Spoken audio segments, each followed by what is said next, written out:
Bu il ilk dəfədir ki, Piliqulu qəsəbəsi və Nağarxana kəndinə qar yağıb. Sakinlərin sözlərinə görə uzun müddət gözlənilən bu qar həm təbiət, həm də kənd təsərrüfatı üçün olduqca vacibdir. Kənd sakinlərinin sözlərinə görə qarın yağması torpağın dincəlməsi baxımından mühüm əhəmiyyət daşıyır. Qarın yağması ilə yanaşı hava şəraitinin kəskin dəyişməsi bəzi çətinliklərə də səbəb olub. Belə ki, havanın temperaturunun -5 dərəcəyədək enməsi nəticəsində yollar buz bağlayıb. Bununla yanaşı dağlıq ərazilərdə qatı duman müşahidə olunur ki, bu da sürücülərin hərəkətini xeyli çətinləşdirib. Xahiş edirik. Avaxıldan gəlib gələ bilmirik.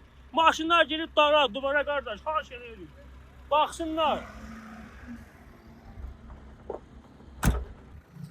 Dumanlıdır, yollar buz bağlayıb.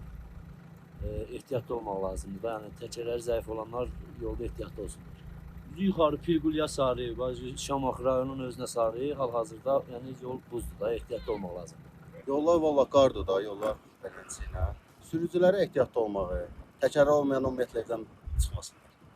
Evdən çıxanlar da yəni Pirqulya sarı gəlməsinlər.